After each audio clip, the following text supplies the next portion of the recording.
bertemu lagi.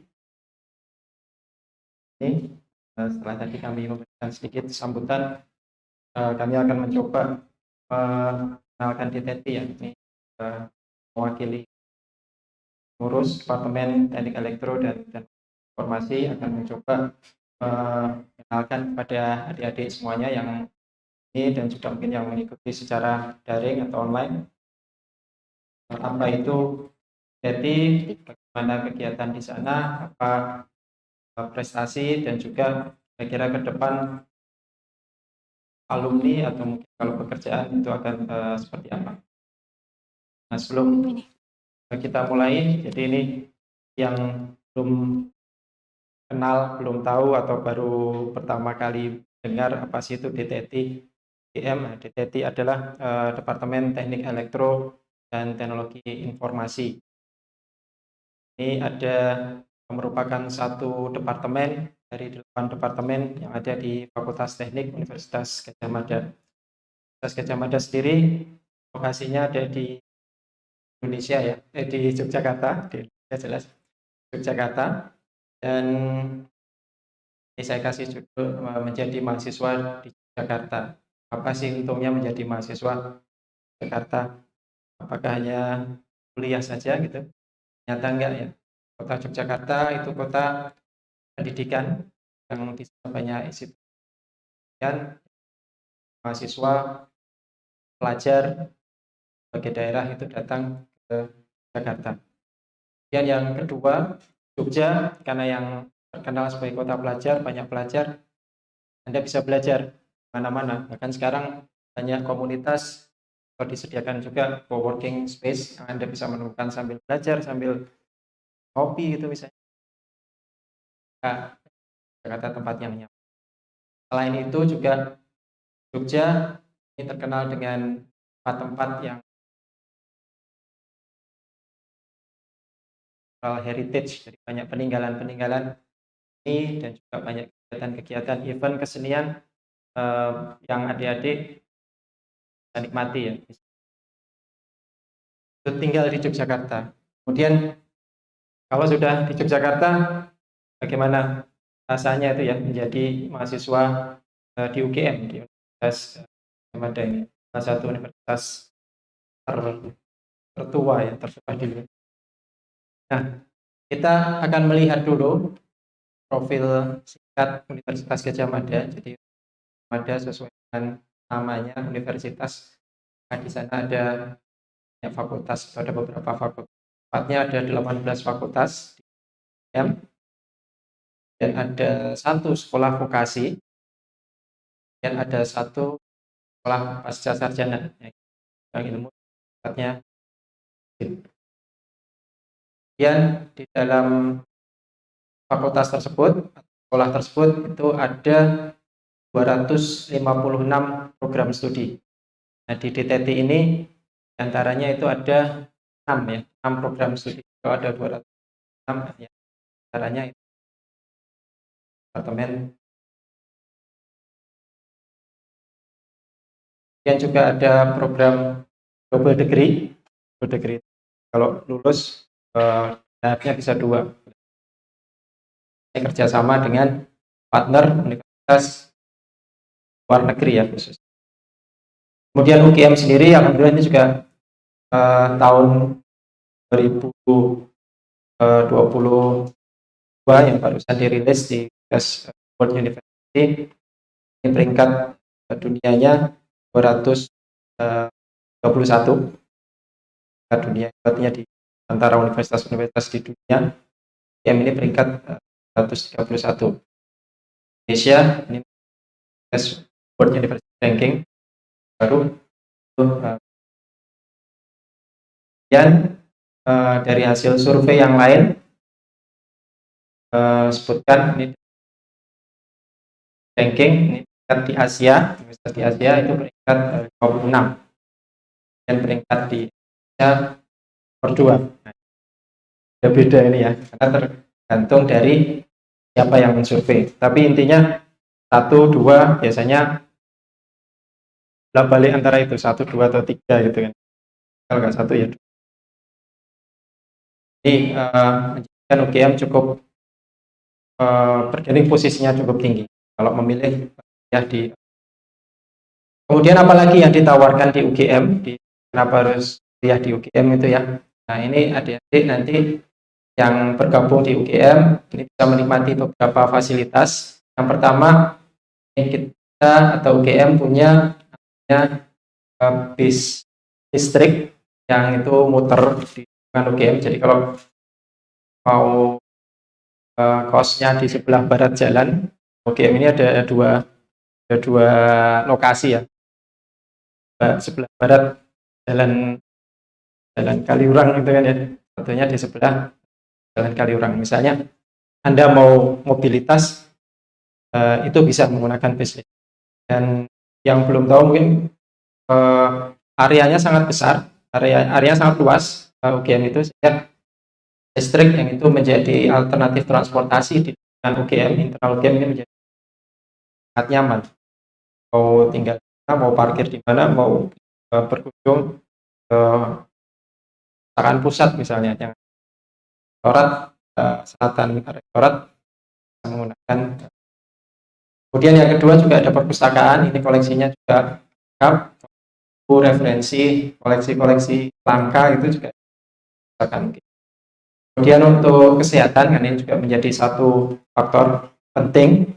Kami dari UGM memastikan supaya mahasiswa, sivitas akademika, Bapak Ibu dosen, pendidik, warga UGM terjamin kesehatannya. Ini ada GMC ya, GMC Health Center, ada health center yang bisa tepat kalau misalkan atau mungkin sakit. Ini selain itu juga ada asrama tempat menginap bagi mahasiswa, sama mahasiswa baru kalau bingung tempat belum dapat kos. Nah ini bisa kontak ini ya, asrama dikelola oleh UGM. Nah dari Jogja, UGM Universitas, kemudian kita masuk ke teknik ya, fakultas teknik, menjadi mahasiswa di teknik, di fakultas teknik. Nah ini gedungnya ini terlihat atas lantai, gedungnya Smart Green Learning Center ya, baru operasi untuk perkuliahan awal semester ini ya, bagus, brand new ini, fresh from the oven ya. Kalau adik-adik kuliah berarti akan menikmati pakaian di tahun kedua ini. Tahun pertama. Nah di fakultas ini juga program studinya itu telah meraih akreditasi internasional, banyak prodi yang sudah masuk dalam akreditasi internasional. Akreditasi itu standar kalau kita mau memposisikan diri bagaimana kualitas dari suatu program studi, baik nanti maupun lulusannya, maka ini akreditasi. Akreditasi kita bukan hanya nasional tetapi juga nasional. Ada APEN, ada IABI, NE, nah akreditasi saya juga termasuk EAB ya, kalau tidak salah departemen arsitektur fakultas teknik. Nah fakultas teknik ini spesial, itu menjadi fakultas yang paling luas ya, paling besar di fakultas lain. Dalamnya ada 8 departemen.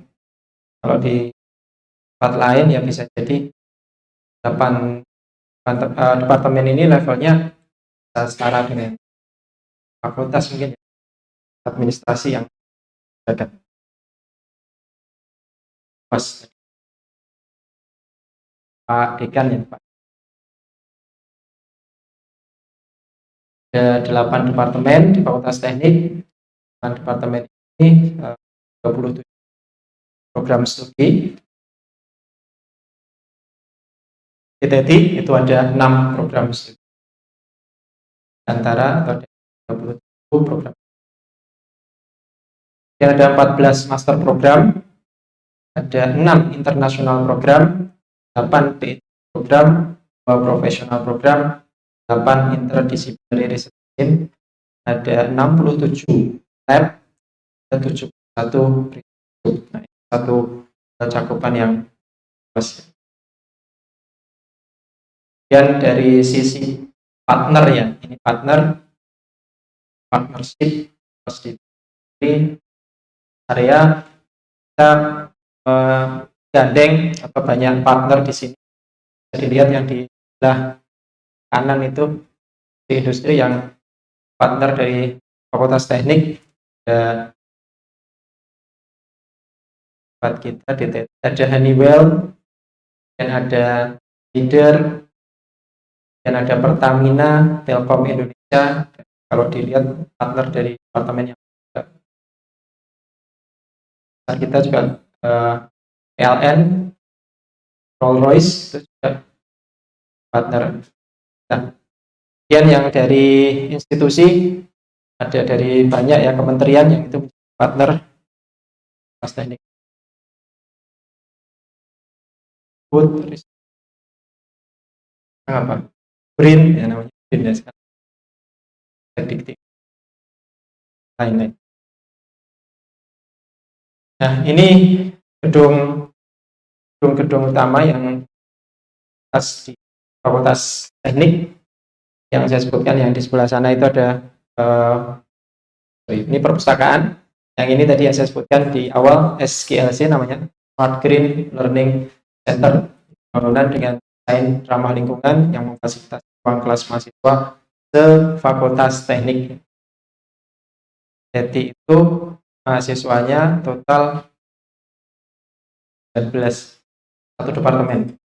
Kalau dengan departemen yang lain, nah, Anda bisa ngitung sebenarnya ada 8 departemen. Harus ya, atau 8. Ini termasuk yang populasinya besar. Kemudian yang bawah itu adalah gedung baru juga, ERIC namanya, Engineering Research and Innovation Center. Ini merupakan pusat riset unggulan dan hilir riset. Jadi di sana nanti diharapkan jadi pusat hilir riset dari teknologi, peralatan atau pengembangan riset di Fakultas Teknik. Yang masih baru, SGLC dan ERIC baru dibuka juga pertengahan tahun ini ya. Perpustakaan Fakultas. Nah, ini DTT sendiri salah satu departemen dari 8 departemen yang ada di Fakultas Teknik. Jadi tadi UGM, Universitas, Fakultas, Departemen. Nah, ini kita ada di layer ketiga ini ya, Departemen Teknik Elektro dan Teknologi Informasi. Ini nama departemennya. Ada 6 program studi. Program 3 ini di program sarjana. Jadi kalau adik-adik yang tahun depan berencana untuk ikut atau mencari sekolah ini ya, maka ada 3 pilihan prodi ya untuk program sarjana. Untuk sarjana teknik elektro, kemudian sarjana teknologi informasi, dan yang satu lagi sarjana teknik biomedis. Nah, ketiga program studi ini ada di bawah Departemen Elektro dan Teknologi Informasi. Kalau nanti sudah selesai program sarjana, maka bisa melanjutkan di program magister. Program magisternya ada 2 prodi di sana, teknik elektro, magister dan magister teknologi informasi. Kalau ingin melanjutkan lagi, belum selesai, ingin sekolah lagi itu misalnya, maka yang tertinggi adalah program doktor. Program doktor teknik elektro. Di total ini ada 6 program. Kemudian di DTT juga ini ada 18 lab atau 18 fasilitas pusat pelatihan. Dan juga ada 10 research group ya. Kalau dilihat gedungnya ya, gedungnya 3 lantai. Ini lantai 1, nah tengah ini lantai 2, ya, lantai 3. Ya, hurufnya L. Nah, kita coba jelaskan secara singkat dulu, karena nanti ada sesi khusus untuk program sarjana teknik elektro, sarjana teknologi informasi, dan sarjana teknik terkait dengan masing-masing prodi. Nanti ada sesi. Jadi saya akan menjelaskan dulu secara umum. Jadi kalau sarjana teknik elektro, ya ini kaitannya nanti kira-kira mempelajari apa gitu ya.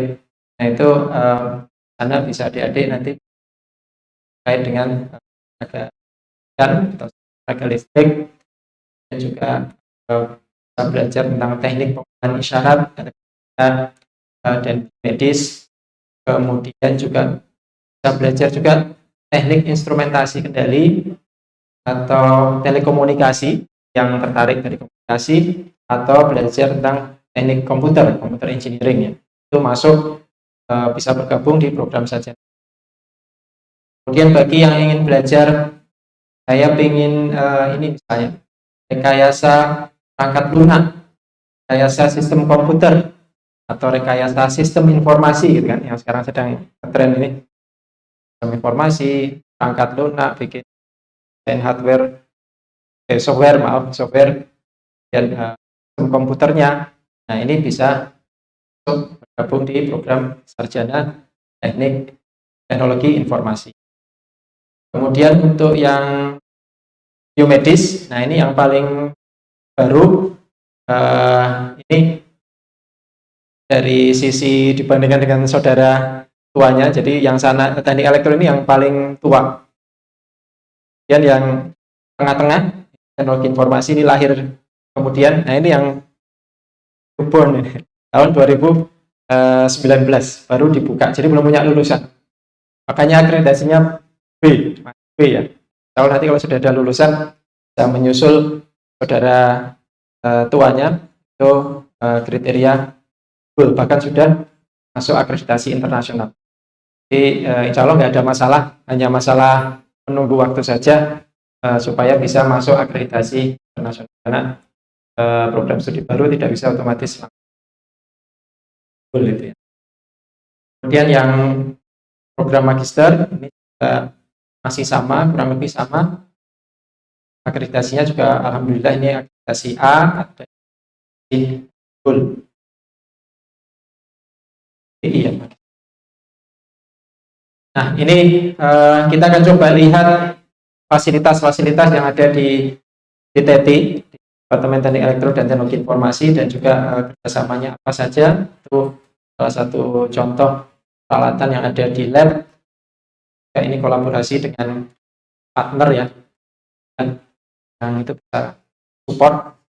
Nah, fasilitas yang pertama ini fasilitas paling termasuk yang baru juga, namanya Capstone Lab dan Coworking Space. Jadi kalau adik-adik mau nyari coworking space gratisan, kalau di luar kan nggak gratis ya, harus bayar. Kalau di DTT kami sediakan, bisa digunakan setiap waktu, dan silahkan itu ya, bebas untuk mahasiswa DTT.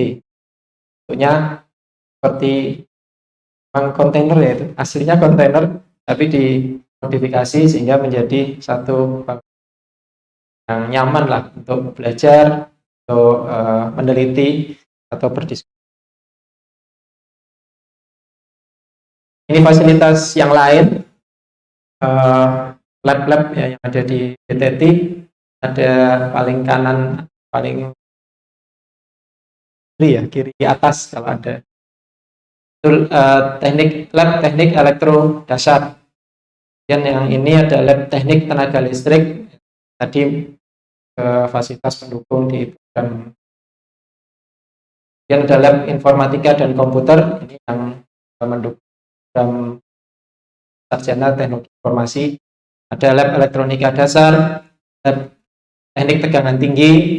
Ini peralatannya bisa menghasilkan petir, itu jadi bisa bikin petir dan suaranya juga keras gitu ya, sedang percobaan. Kemudian ini ada lab instrumentasi dan kendali. Adik-adik sedang melakukan praktikum atau ya. Dan ada lab instalasi listrik, lab sistem digital, kemudian ada lab telekomunikasi dan frekuensi tinggi, adik-adik yang kasih. Kemudian ada lab pengolahan isyarat, sesuai dengan namanya pengolahan isyarat, jadi isinya komputer, ada isyarat nanti diolah dengan komputer, jadi kemudian ada lab jaringan komputer, jaringan. Kemudian ada lab Schneider Electric Training Center, jadi selain digunakan untuk lab, ini juga untuk pelatihan. Kemudian ada lab sistem elektronis, kemudian ada lab Microsoft Innovation Center (MIC). Di DTT juga berpartner dengan Microsoft. Salah satu dosen di DTT juga adalah ambasador dari Microsoft. Jadi bisa pitch dengan Microsoft penelitian. Kemudian ada lab Honeywell, labnya, karena ada peralatan tangan robot juga. Kemudian ada UGM AI Kubik, AI itu Artificial Intelligence. Kemudian ada lab transmisi dan distribusi Cisco, dan ini Infineon iGreen lab ya. Ini juga bentuknya seperti kontainer, karena memang kontainer yang diubah. Nah, kemudian ada research group juga. Ini kegiatan research group. Jadi adik-adik kalau di sini ya bisa bergabung. Jadi ada tiap research group itu yang ada di sana ada 10, kadang mengadakan diskusi, kemudian gantian satu presentasi, kemudian yang lain bisa mendengarkan sharing ilmu atau sharing pengetahuan ya, atau sharing update sesuatu baru itu. Nah, ini di DTT ada profesor dari luar negeri. Ini juga programnya baru, bahkan yang pertama di Fakultas Teknik, pertama di UGM juga program jam profesor, karena UGM baru mengeluarkan aturan jam profesor, dan alhamdulillah kami ada partner ya dari Mines Saint Etienne, itu dari Prancis. Salah satu profesornya, Profesor Johan Bailey, itu bersedia untuk bergabung jam profesor di UGM. Belajar di sini nanti bisa diajar juga oleh profesor dari luar negeri ya. Tentu saja dalam bahasa Inggris. Ngajar juga orang luar, jadi pelajarannya nanti bisa mengajar, membimbing, menguji juga sama seperti dosen-dosen di UGM. Hanya karena statusnya dari luar, maka beliau bergabung ya di sini sebagai ajang waktu penandatanganan kontrak, dan Agustus waktu itu kalau tidak salah ya beliau datang, kemudian Pak Wakil Dekan. Ini ketika proses bimbingan, jadi ada salah satu mahasiswa doktor yang dibimbing oleh beliau. Nah, kalau belajar atau bergabung di satu institusi, tentu saja Anda kan juga ingin tahu ya, pengajarnya itu siapa, saya itu diajar siapa sih gitu kan. Jangan-jangan tidak tahu atau siapa nanti yang akan mengajar. Nah, ini beberapa foto, nama. Nanti kalau mau lebih detail bisa masuk ke websitenya DTT. Silakan nanti bisa dilihat profil detailnya. Ya mungkin kalau saat ini belum kenal ya. Tapi dosen di DTT itu ada 60 orang dosen, dan sebagian besar mungkin 35 atau 40 itu sudah doktor. Nah, insya Allah sedang lanjut ya, pada waktu dekat bisa doktor nih. Nah, kalau dosen itu kan ultimate ininya doktor ya. Yang pendidikan itu doktor ya. Nah, ini wajah-wajah dosennya yang alhamdulillah masih muda ya, seumuran, dengan tidak jauh berbeda. Kalau tidak jauh berbeda kan ini komunikasinya juga sangat cair gitu ya, banyak. Ini yang terakhir bergabung itu yang kemarin ya, Januari kalau nggak salah, itu Johan, ada Mas Noval ya. Ini yang lain ini sesuai urutan bergabung di DTT. Jadi yang terakhir bergabung juga Kemudian di DTETI itu punya moto, punya nilai Tukars Ethos for Integrity. Jadi kami berusaha nanti adik-adik mahasiswa dan juga sivitas akademika di DTETI ini punya sesuatu yang berkarakter, misalnya yang nanti dari sisi karir juga bagus ya, baik. Itu Tukars itu namanya, kami singkat, itu adalah karakter dan karir. Kemudian Ethos for Integrity itu kepanjangannya adalah excellent, unggul, teamwork, bisa bekerja sama, harmoni, bisa berharmonisasi dimanapun dia berada, optimistik, harus optimis, positif, optimis itu ya, tidak negatif thinking, kemudian smart, cerdas, dan semuanya nanti membentuk satu pribadi yang berintegritas. Di harapan kami, warga DTETI, adik mahasiswa, itu nanti menjadi pribadi yang unggul, bisa bekerja sama, berharmonisasi dengan lingkungan, optimis, cerdas, jadi pribadi yang integritas. Kita berusaha menuju insan akademia yang berkarakter, profesional, dan berintegritas. Itu moto dari. Nah, kalau tadi melihat wajah Pak Ibu dosen mungkin pada nggak tahu ya, karena juga belum berinteraksi. Nah, ini beberapa capaian, profil, atau siapa beliau-beliau itu ya diantaranya. Yang pertama, salah satu dosen di DTETI, ini Bapak Dr. Ridi Ferdiana, yang tadi saya sebutkan sebagai ambasador dari Microsoft, duta besar ya, tanya Microsoft lah itu. Dan ini mendapatkan predikat Most Valuable Professional ya, yang diberikan oleh Microsoft International. Sekarang beliau menjabat sebagai direktur di SSDI. Itu mudahnya berarti yang ngurusi TI-nya satu universitas. Nah, itu beliau direkturnya. Kemudian profil dosen yang lain, Pak Dr. Tumiran, ini sempat menjadi anggota Dewan Energi Nasional ya. Cukup lama beliau menjadi anggota Dewan Energi Nasional. Dan sekarang sudah kembali DTETI, sudah selesai tugasnya. Sekarang beliau ditunjuk menjadi manajer Erik tadi ya, gedung Erik tadi ya, research beliau ini. Kemudian ada tim dosen yang lain itu prestasinya bisa, alhamdulillah bisa memenangkan hibah Rolls Royce. Yang ini nggak usah. Oke. Nah, contoh yang lain prestasinya, Dr. Eka Firmansyah ini aktif dalam pengembangan mobil listrik nasional. Masuk yang terakhir kemarin, beliau menjadi tim engineer-nya juga yang membuat bis merah putih ya, bis merah putih itu bis yang digunakan di Bali untuk G20. Nah, beliau tim dosen juga mengembangkan listrik ya. Ini sudah lama ya.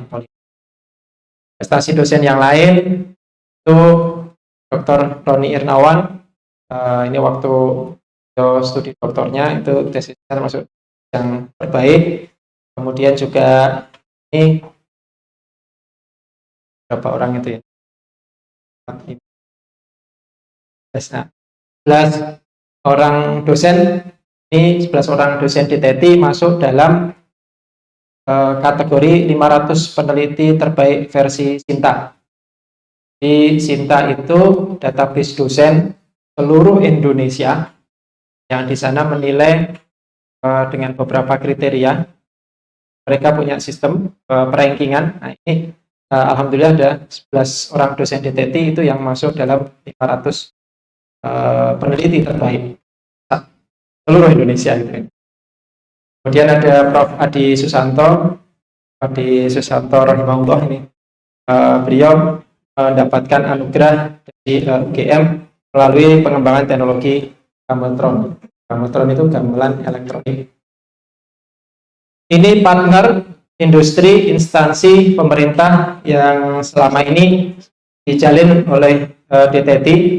Ini ada Kominfo, kemudian ada kerjasama dengan Adelaide University Australia, ada dengan Hokkaido University, kemudian ada Tokai University, ada mana banyak ya ini ya, universitasnya banyak, industrinya yang di bawah itu ada Schneider, Pertamina, Honeywell, Cisco, Krakatau Steel, Infineon, dan kayaknya kalau dimasukin semuanya juga tidak cukup. Jadi ini beberapa contoh. PLN, Rolls-Royce juga ini ya. PLN ini menjadi salah satu partner terbesar di DTT. Ini tim yang mengerjakan yang Rolls-Royce, itu topik penelitiannya pengembangan prototipe microgrid. Itu ada beberapa dosen, ada 3 orang dosen di sana, Pak Danang, Pak Isna ini, Santo. Kemudian juga ada penelitian tentang ini, microgrid technology for remote Indonesian island. Ini kerjasama dengan SVIA.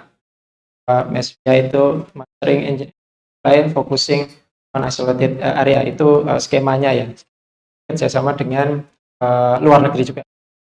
Kemudian yang terbaru terakhir, ini acaranya juga baru saja, itu judulnya HVDC Green, HVDC Grid for Interconnecting Nusantara. Nah, ini kerjasama dengan Alcon atau dengan Denmark pokoknya ya. Denmark itu, ini Danida, namanya Danida, itu pembiayaan sampai 10M ya, atau 10 ya, 10M. Sama kelanjutan. Kemudian kalau nanti mau melihat profil DTT, bisa bergabung juga atau bisa melihat juga di channel YouTube-nya. Nah, channelnya Teras DTT UGM, baru dikembangkan kemarin pada saat pandemi ya. Pandemi itu kan Pak Ibu dosen dan adik-adik mahasiswa ini, adik-adik mahasiswa ya, kreatif juga buat mencoba mendokumentasikan video sehingga itu bisa menjadi informasi dan tas atau publikasi ke luar ya.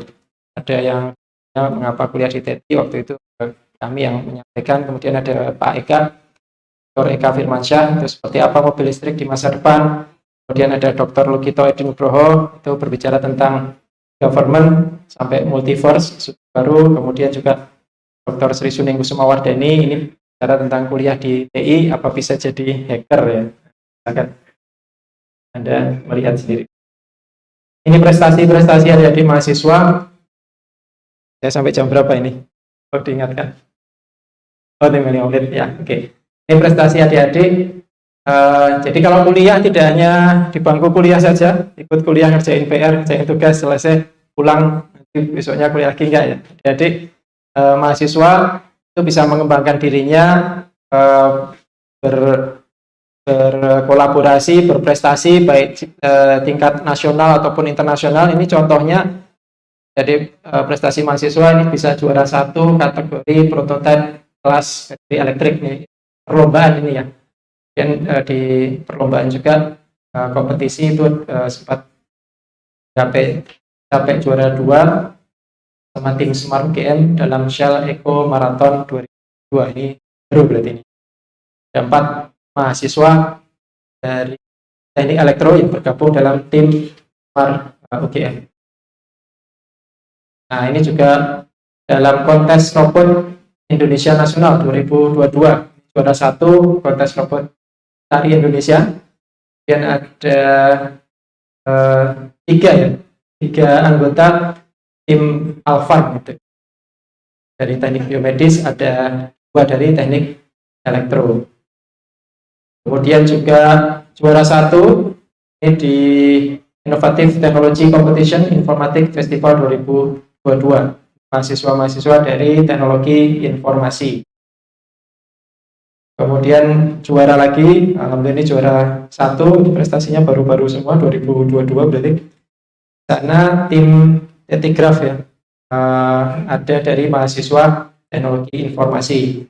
Dan ini di hackathon sahabat Ganjar 2022, Ganjar itu Sana ada perwakilan juga dari mahasiswa teknologi informasi di dalam kompetisi tersebut, tim Tetigraf.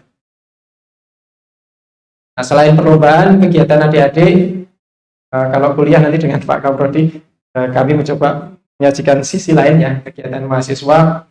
Ini ada BSO, Badan Semi Otonom. Sana ada apa ya, ekstrakurikuler gitu ya, ada wadahnya. Ada SKI Al-Hanan, kemudian ada Night Login, Agatrika, ini yang trik ya, Night Login itu anak-anak TI biasanya di sana. SKK, IIC, Vetcom, dan juga kegiatan-kegiatan di TETI sendiri. Ini kegiatannya di TETI, open house, kemudian mahasiswa, kemudian yang tadi malam itu Enforian, itu semacam kalau dulu namanya PAS ya, akhir semester, tapi kita ubah supaya hanya pesta saja, tetapi ada satu kreativitas di situ ya untuk adik-adik. Dan juga ada yang reward, pemberian reward untuk aktivitas di Techno Corner, Fine IT, dan Nesco. Ini 3 event besar juga yang diselenggarakan oleh. Kemudian pengabdian, tidak hanya yang senang-senang, tapi juga adik-adik sama dengan Bapak Ibu dosen itu mengadakan kegiatan pengabdian pada masyarakat, jadi implementasikan ilmunya supaya membantu masyarakat. Ini yang ada di Desa Binaan KMTT, Desa Tunjung Harjo, Nanggulan, Kulon Progo. Dan juga ada pengembangan mikrobubble, ini memanfaatkan ya, taman baca dan juga. Nah, nanti yang selanjutnya kegiatan exchange program. Jadi kalau menjadi mahasiswa di DTT, Anda bisa kuliah di sini atau Anda bisa ikut exchange program. Exchange program itu pertukaran pelajar, atau Anda bisa punya kesempatan dikirim keluar dalam jangka waktu tertentu, kemudian belajar di sana, mendapat tambahan pengalaman. Ini contohnya kegiatan exchange. Jaya Yuda Atmaja saat ini sedang melanjutkan pendidikan di Aalborg University Park. Mas Yuda ini saat ini statusnya adalah mahasiswa doktor, program doktor. Kemudian ada Dwi Novitasari, ini saat ini juga sedang yang di sana, Fraser University Kanada. Nah, kita lihat yang terakhir nih, kalau Anda udah lulus, ini contoh wisuda kemarin ya, habis wisuda sudah pakai toga, udah wajahnya semuanya, walaupun nanti setelah itu juga kalau lagi ingin kerja gitu ya. Tapi nggak apa, ini ada profil alumni ya. Kita coba lihat alumninya seperti apa. Di DTT ini alumninya sudah lebih dari 4.800. Kami termasuk di dalamnya, saya termasuk di dalam 4.800. Dan ini tergabung di dalam namanya ini ya, Keluarga Alumni Teknik Elektro dan Teknologi Informasi atau KTT Gama ya. KTT Gama namanya. Ini foto pengurusnya atau anggota KTT Gama yang profilnya banyak, tetapi yang mengurusi ada pengurusnya, ada. Nah, prospek kerja teknik elektro, kalau Anda bingung kalau di teknik elektro jadi apa ya, atau kerjanya apa, jadi bisa berpeluang di bidang teknikan elektronika. Misalnya kalau di BUMN itu ya PLN bisa masuk. Salah satu teman di angkatan kami ini sudah posisinya manajer ya, satu unit, satu wilayah itu, nah, dia sudah di manajer. Kemudian juga di kelistrikan, minyak dan gas, manufaktur, otomotif, dan yang lain. Itu sangat fleksibel sekali teknik elektro. Kemudian untuk yang teknologi informasi, ini jadi apa sih gitu kan? Nah, Anda bisa menjadi nanti software developer, system analis, IT support, UI itu interface UX itu designer, jadi bagaimana mendesain tampilan atau website dan yang lain-lain itu ada ilmunya ya. Nah, ini bekerja bisa menimpa ilmu di teknologi informasi, nanti berkarya di konsumen, industri kimia, dari semua industri kayaknya ada itu ya.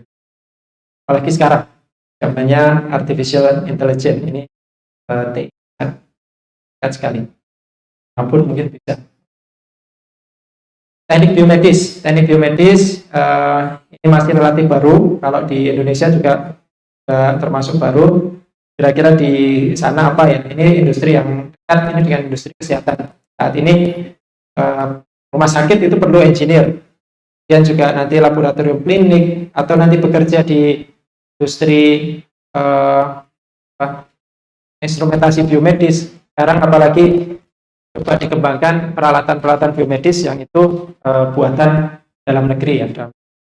Nah, ini beberapa profil alumni yang sudah sukses. Tadi Dr. Tumiran pernah menjadi anggota BEN, sekarang di direkturnya Erik. Dan yang nomor 2 ini Pak Ahmad Yuniarto, posisi beliau sekarang adalah direktur utama PT Pertamina Geothermal. Ahmad Yuniarto ini angkatan masuknya ke masih teknik elektro itu 87 kalau nggak salah. Nah, menjadi CEO Selam Bersih juga. Kemudian ada Pak Jarod Triwardono, ini komisaris PT KA Property Management. Ada Pak Rifki Sadikin, ini kepala riset komputasi Badan Riset dan Inovasi ya, Badan Riset dan Inovasi Nasional.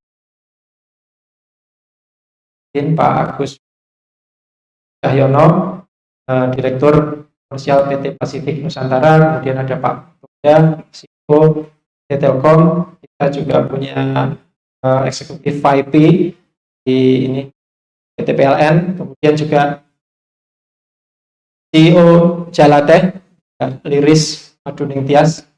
Ini masuk dalam ini ya, penilaian Forbes yang Mbak Liris ini masuk dalam kategori yang hasil survei Forbes. Kemudian ada VP Production and Operation di Pertamina, Mas Rahmat Ali Hakim. Ada Mbak Di, CEO Y Labs startup. Kemudian juga ini Pak Mas Tito Utomo Suryo Wasisto, sekarang menjadi Head of Opticians Group Intena. Ini ada di Jerman. Prestasi-prestasi alumni alhamdulillah. Tidak semuanya bisa dimasukkan, kalau dimasukkan semuanya mungkin lama ya. Masih banyak juga yang profil. Dan terima kasih karena waktunya juga sudah habis. Kalau Anda ingin melihat lebih jauh profil DTT, silahkan nanti bisa search di websitenya, bisa lihat tadi di ya, atau mungkin terima kasih atas waktunya. Saya kembalikan kepada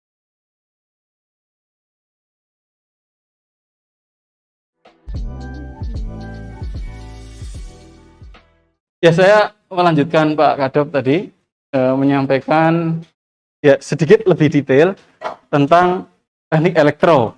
Saya memberikan iklan di sini kenapa teknik elektro ya, harapannya nanti adik-adik sekalian banyak yang tertarik ke teknik elektro, walaupun teman saya di sana Pak Agus Bejo itu nanti iklannya lain, iklannya kenapa teknik informasi atau teknologi informasi begitu. Nanti mana lah yang lebih kuat iklannya, nanti ikut gitu ya.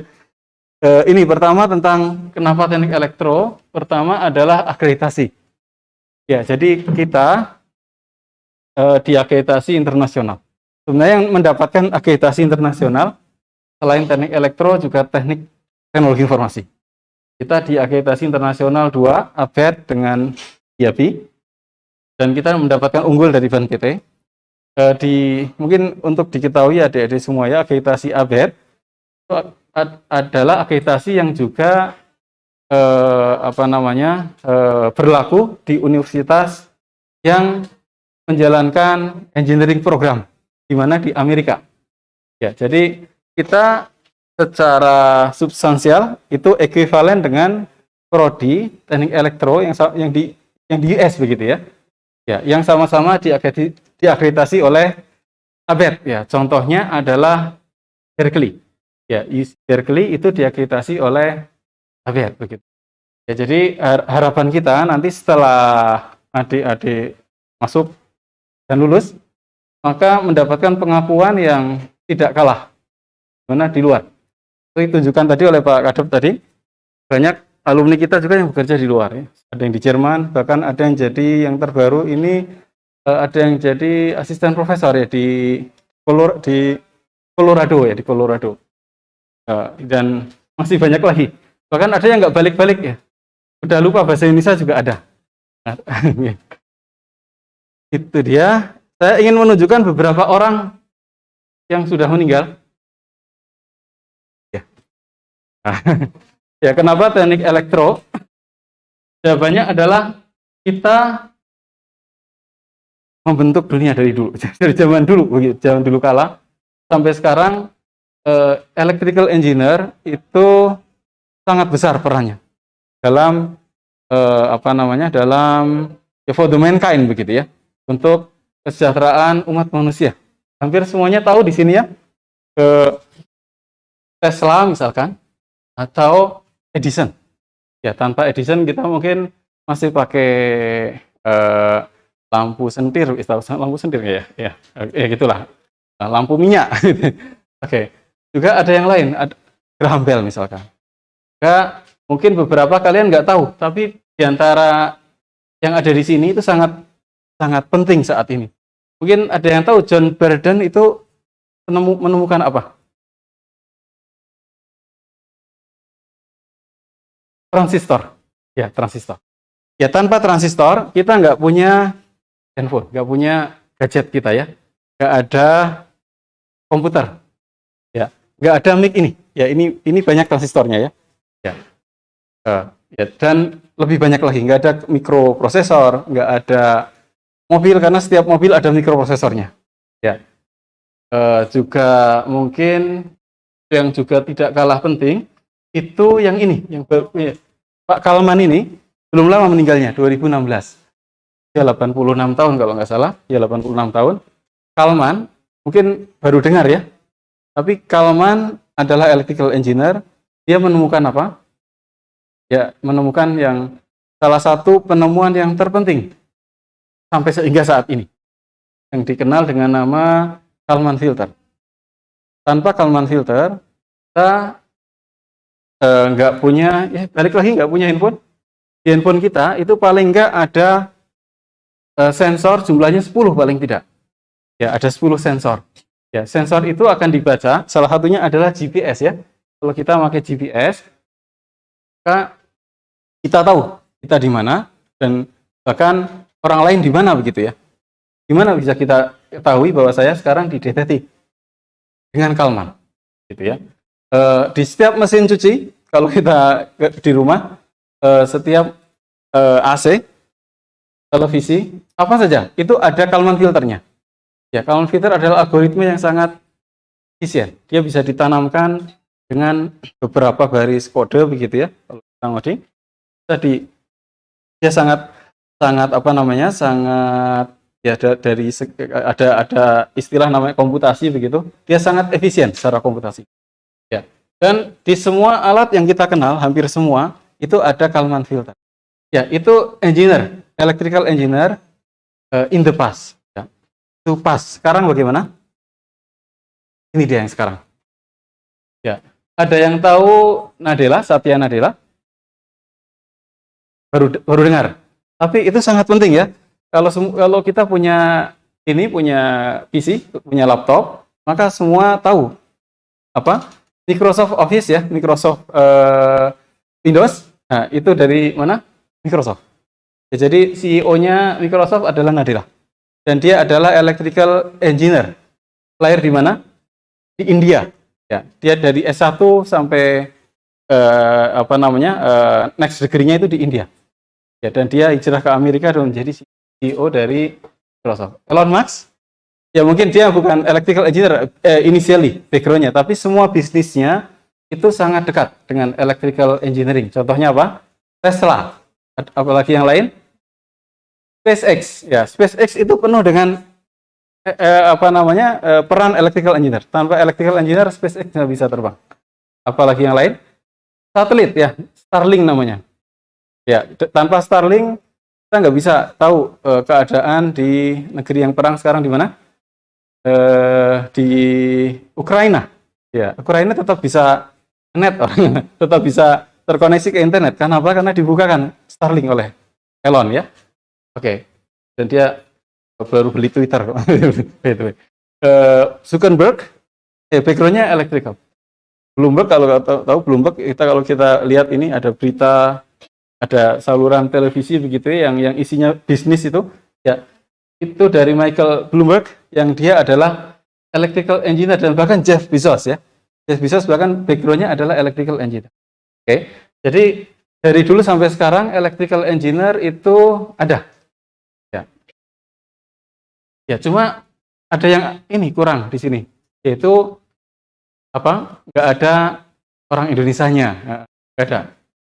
Ya, artinya kita sangat perlu adik-adik sekalian ya yang pandai begitu, potensial untuk menjadi ya, yang akan menggantikan kita untuk supaya nanti namanya muncul di sana. Ya, harapan kita. Yang insya Allah saya sangat confident bahwa kita mampu. Ya, dan satu lagi mungkin yang kalian nggak menyangka, bahkan ada electrical engineer yang ini. Siapa itu? Mr. Bean. Ya, Mr. Bean adalah electrical engineer. Dia background S1-nya itu electrical engineer. S2-nya adalah computer engineer. Ya, S2-nya dari Oxford. Ya. Mr. Bean itu pandai ya, dari University of Oxford. Ya, dan banyak lagi bahwa kita di electrical engineering itu mengubah dunia. Ya, jadi perannya banyak lagi. Kalau saya boleh ini, kalau adik-adik sekalian baca majalah Time, ya bacanya apa ini? Kalau apa namanya di luar jam sekolah, bacanya Time atau celebrity.com. Oke. Ya, sekali-kali baca yang ini ya, yang agak ilmiah sedikit. Maka bisa kita lihat salah satunya di Time dan juga di Popular Mechanic. Kalau saya apa namanya, saya ambilkan dari website bahwa 51 dalam 65 tahun. Ya, dalam 65 tahun mereka membuat satu penemuan yang paling esensial, yang paling besar di tahun tersebut. Ya, jadi selama 65 tahun, 51 tahunnya penemuan 51 dari 65 adalah penemuan di bidang teknik elektro dan ini ya, dan rumpunnya begitu. Oke. Artinya apa? Ya, yang dianggap sebagai temuan terbesar di setiap tahun begitu. Artinya electrical engineering dan rumpunnya, salah satu rumpunnya adalah information engineering, biomedical engineering, itu rumpun kita juga. Itu adalah ya sangat penting gitu ya. Hanya di atas 80%. Oke. Ya, dan teknologinya bahkan masih terus berkembang ya. Kita kalau lihat mobil listrik di jalan sekarang masih sedikit ya. Tapi diperkirakan nggak lama, kalau di Amerika tahun 2030 itu nggak lama, 8 tahun lagi akan menyusul mobil listrik, akan menyusul mobil apa? Mobil combustion engine, mobil dengan motor bakar gitu ya. Artinya yang dulunya belajar motor bakar sana itu akan ya out begitu ya, begitu. Ya. Jadi itu di US ya, tapi di Indonesia mungkin masih lama, masih sekitar 2050. Ya. Oke. Dan yang lain banyak, yang lain seperti autonomous vehicle. Ya dulu kita kalau naik mobil kita nyetir, kadang kita capek begitu ya. Kalau dengan autonomous vehicle nggak usah nyetir lagi, tinggal pencet tombol begitu, nanti mobilnya akan membawa kita ke satu tempat begitu ya. Ya, dan akan parkir di depan rumah dengan parkir yang perfect begitu ya. Nah, dan ya kita sudah dari dulu melakukan riset ya berkaitan dengan auto parking gitu. Tapi sekarang menjadi jauh lebih lebih baik dan lebih efisien dan lebih safety gitu, lebih selamat. Dan masih banyak lagi seperti smart green energy, propulsion engine. Kalau kita dengar sekarang ada plasma engine begitu ya, yang itu tentunya nggak pakai dibakar lagi. Ya, juga quantum computing. Quantum computing dulu baru dengar ya quantum computing. Tapi ya insya Allah dalam beberapa tahun ke depan akan makin berkembang ya. Jadi ya baik sekarang maupun yang akan datang itu ranahnya sangat dekat dengan bidang electrical engineering dan rumpunnya. Saya akan memberikan kesimpulan di sini tentang electrical engineer 4, yang 5 saya hapus. Hanya 4 ya tentang electrical engineer. Yang pertama, electrical engineer adalah inventor. Dari dulu sampai sekarang, dari zamannya siapa? Hampir semua orang dari tadi kita sebutkan ada Tesla, ada Edison, bahkan sampai Shannon ya, kalau tahu teorema Shannon, maka tidak ada teknologi yang kita kenal sekarang tanpa Shannon. Ya, oke. Mereka inovator, mereka melakukan banyak inovasi seperti Jeff Bezos misalkan, dia adalah inovator walaupun bukan inventor, dan sebagiannya adalah saintis. Ya, seperti Burden dia menemukan transistor misalkan, dan entrepreneur, ya entrepreneur. Jadi banyak yang menjadi pengusaha, ya, dan pengusaha bidang apa namanya electrical engineering itu sangat dekat dengan teknologi. Ya mungkin itu sekilas tentang electrical engineering. Harapannya memotivasi tentang ini ya, ya berkaitan dengan kita DTT. Ini hanya ini saja apa yang akan kita pelajari kurang lebih seperti ini. Yang pertama power system. Jadi power itu ada di mana-mana. Ya bahkan layar ini nggak bisa menyala tanpa power. Power itu nggak ada matinya ya. Ya. Walaupun power itu berbeda, secara teknologi itu akan terus berubah begitu ya. Kalau dulu menggunakan, bahkan sekarang kita pembangkit listrik kita itu sebagian besar menggunakan batu bara. Nah, tapi kita akan menuju ke renewable ya seperti itu ya. Yang itu masih power juga begitu ya. Cuma teknologinya, kebijakannya berganti.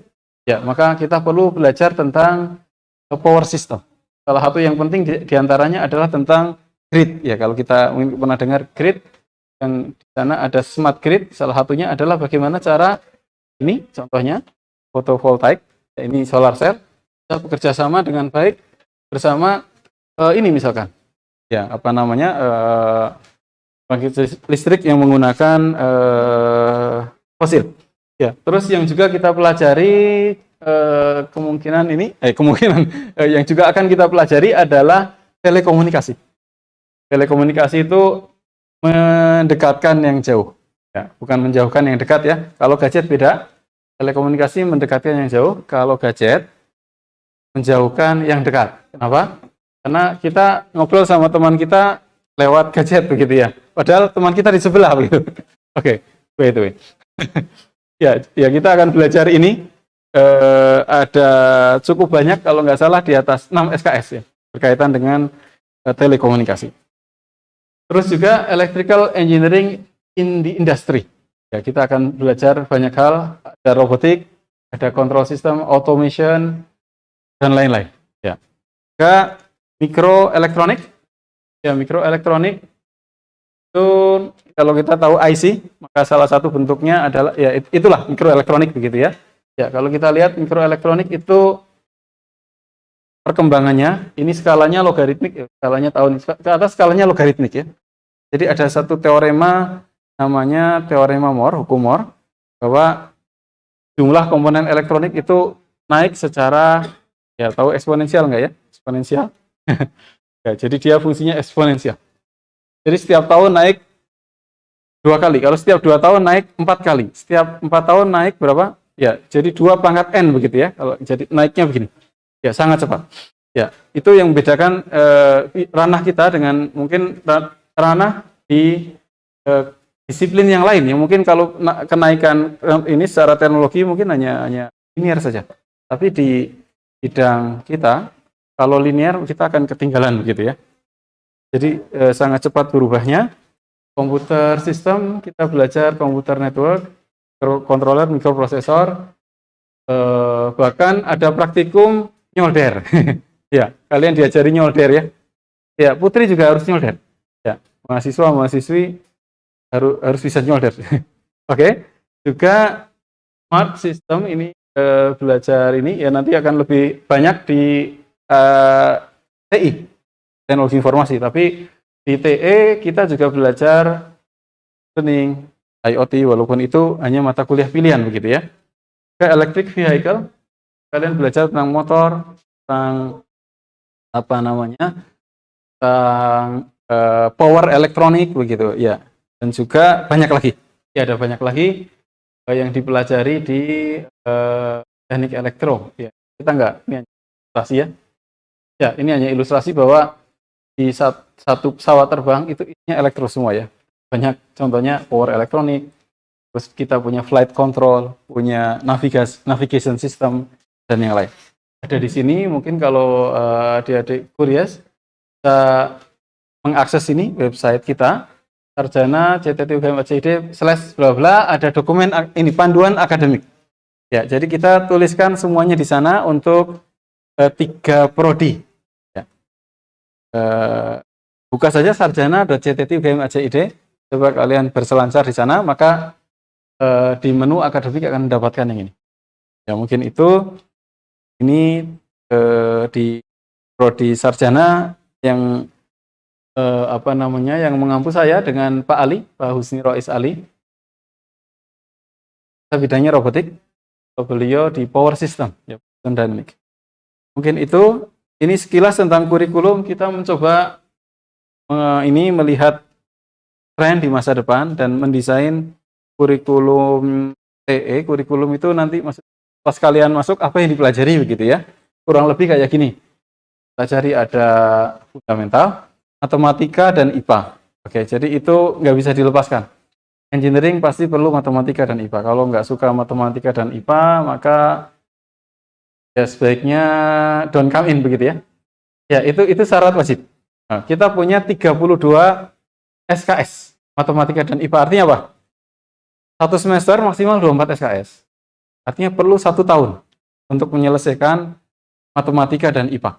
Ya, saking seriusnya mungkin ya. Bahkan kakak-kakak ini yang di belakang ini, itu kalau sore itu masih harus ikut tutorial ya. Ya kalau nggak ikut tutorial dikhawatirkan kurang sukses begitu. Nah, sehingga harus ikut tutorial. Yang jadi tutor siapa? Kakak kelasnya sendiri, kakak tingkatnya. Ya begitu. Kurang lebih begini kurikulumnya. Kalau ini seperti ini ya, kita ada matematikanya, coba lihat. Basic Science itu IPA. Biasanya kita punya 3 fisika, oke. Matematika itu ada banyak, ada kalkulus, variabel tunggal, kalkulus, variabel jamak, teori vektor matrik, aljabar linier, apalagi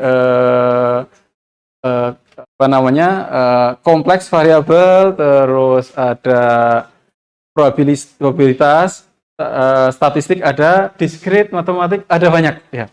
Totalnya kalau kita hitung ada 11 mata kuliah. Semua ininya antara 3 SKS, minimal 2 SKS. Jadi memang banyak ya. Jadi mulai sekarang kalau memang ingin bergabung ke TE, TI, atau TB, maka matematika dulu. Ya, IPA-nya juga. Oke. Juga kita punya core-nya ada 2. Yang ini teori. Kalian belajar umumnya 3 grup, circuit, signal, dan power. Oke. Terus ada praktikumnya ada 2, junior project, senior project, dan ada capstone ya, yang kalian lihat di luar, adik-adik kalau nanti keluar nanti di Selasar itu ada kakak-kakak ya, itu tingkat 4, mahasiswa semester 7, mereka sedang memamerkan hasil capstone 2-nya ya, jadi mereka harus membuat satu produk begitu, yang produk itu menyelesaikan masalah yang diberikan ke mereka. Oke. Ya, dan project itu harus harus dipamerkan. Ya, mungkin bisa tanya-tanya nanti, Kak, sulit enggak belajar di TE? Kayaknya jawabannya semuanya sulit begitu ya. Nah, kayaknya begitu. Ya, terus juga skripsi, kita ada skripsi. Atau kalau boleh ini kayak gini bangunan ini ya, bangunan kurikulumnya nanti kalian semester 1-2 belajar foundation, semester atau tahun kedua ketiga akan belajar pilarnya, dan di tahun keempat akan belajar sistem engineering-nya ya, dalam bentuk capstone dan project. Oke, dan untuk mengantisipasi sebagian dari kalian yang ingin studi lanjut, kan harus punya kemampuan riset ya, penelitian, maka kita menyediakan skripsi. Ya, jadi ada skripsi. Banyak kakak-kakak kalian yang sudah lulus, dari TE terutama, mereka studi lanjut. Ya, studi lanjut dengan banyak skema. Ya, yang sudah PhD di bawah usia 26 ada, sudah selesai PhD. Bahkan jadi dosen kita sekarang. Oke, ya, Pak Ataka ya. Oke, dan yang lain yang sedang studi lanjut, ya sangat banyak ya. Jadi kalau nggak cukup di sarjana, kita memberikan bekal juga untuk studi lanjut. Ya, yang insya Allah nggak ada masalah dengan studi lanjut. Banyak yang ini, bahkan banyak yang pulang dan mereka ingin membuat startup mereka sendiri. Jadi jarang atau meniti karir di luar. Ya, yang studi lanjut. Mungkin itu dari saya.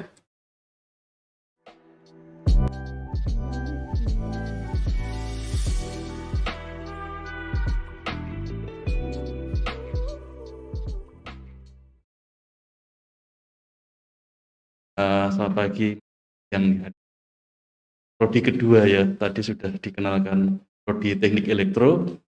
Nah, kali ini saya akan ceritakan tentang prodi teknologi informasi. Kemudian kalau hal-hal yang tadi bersifat umum ya, untuk prodi di DTT, fasilitasnya, kegiatannya mungkin sama, jadi saya fokus saja ke prodi teknologi informasi. Dan yang lebih penting adalah saya tidak mengutamakan sebanyak mungkin mahasiswa, sebanyak mungkin adik-adik itu berminat ke prodi teknologi informasi. Tapi yang saya harapkan adalah adik memilih jurusan yang tepat, jurusan yang sesuai minatnya, passionnya. Karena tidak sedikit ya adik yang asumsinya tidak tepat 100%, ada sedikit kekecewaan. Kekecewaannya karena apa? Oh, saya salah jurusan. Supaya tidak salah, adik-adik harus pastikan apa yang dipelajari di prodi teknologi informasi dan nanti karirnya akan seperti apa, itu perlu diketahui sebaik mungkin. Tidak merasa salah jurusan atau salah prodi. Nah, sehingga ini yang jadi poin penting saya. Apa yang akan dipelajari di prodi teknologi informasi.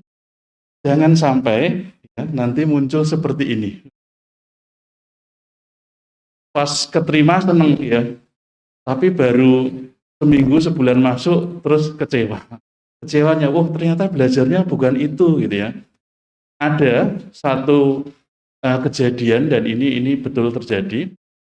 Mahasiswa itu komentar, "Loh Pak, di teknologi informasi itu masih belajar matematika toh?"